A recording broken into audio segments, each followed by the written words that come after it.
أنا إسبربريك سميه عيارتود هذا أدونك وفي عن لمين يمال أيا قبصة أدونك هدرتان أو كجرا وقت أدو في عن تاني مركي سبين وكروجول استكوب كيورا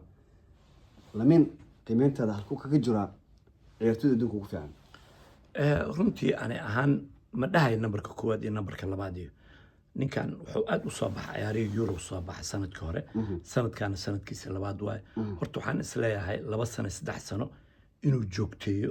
qaab ciyaareedkiisa inkastoo aad aan u jeclaaday goolkii Real Madrid oo ka dhalinayo dhexda u qaato geeska ka dhigay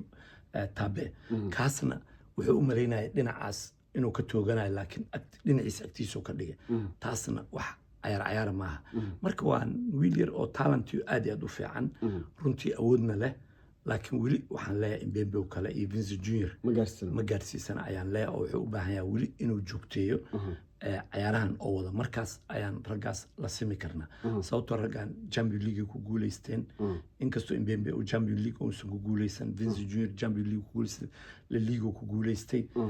Mbembe ciyaar adduunka ku guuleystay Europe ku guuleystay PSG horyaalka Faransiiska soo qaaday waa nin wax soo qabtay marka asigana waxaan la simi karaa dadkaas marka wax qabtay laakiin farsamo ahaan aad u la simeeyaa farsamo ahaan laakiin wax qabadki ayaa meesha ka maqan aan isleeyahay ma gaari karaa marka sida ay Boski Ronaldo iyo Messi kale oo yani heerkaas ma gaari karaa oo haddii uu sidan u sii ciyaaro ama uu fursado helo ma la dhihi karaa Lemmin wuxuu noqon karaa ciyaaryahan top oo ku guuleysan kara ugu dambeyn xitaa Ballon d'Or waa dhici kartaa laakiin taas waxay ku xirnaa doontaa kooxda oo ciyaarano ku xiran tahay oo sababtoo waa inaan La Liga qaadaa waa inaan Champions League qaadaa laakiin kooxdaadii waxba qaadan ciyaar kasto aad sameeysid waa adagtaa in lagu siiyo Ballon d'Or marka haddii uu ku guuleysto La Liga ama Champions League xataa uu ku guuleysto sababtoo hadda waxa loo yaqaan Ballon d'Or waa furan yahay waagi hore Ronaldo Messi kaliya qaadayeen ma hadda waxa maraysaa inuu furan yahay oo cid walba oo wax qaada inay ay ku guuleysato inay u badan tahay marka waxaan isleeyahay fursad ayuu haystaa fursadaas waxay ku xirnaa doontaa Barcelona waxa ay qabato ama ay sameeyso ayuu ku xirnaa doontaa yaa isleeyahay marka hadda xilligan la joogo adduunka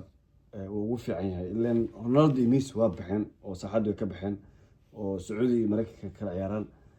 hadda Ballon d'Or ugu dambeysay waa lagu munaasara oo Rodri qaata laakiin hadda is leedahay waa kaas ciyaaryahanka yani dunida yani noqon doono laacib ugu fiican oo aan lagu munaasanayn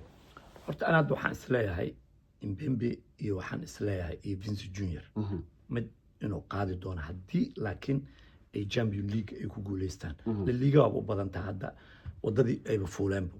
marka labadooda mid ayaa isdhihi doona inuu uu noqdo isdhihi doona labadooda waa cadcad Vinicius Junior sanadka hore waa loo maleynaa inuu qaado laakiin Rodri ayaa la siiyay Rodrina sababta loo siiyay waa u jeednaa inay ahayd City ninkii markuu ka baxay say ugu dhutisay aad ayaan ugu jeednaa marka aan waxaan isleeyahay labadaas ciyaartoy ayaa ila muuqato labada mid kamid ah inuu noqdo mustaqbalka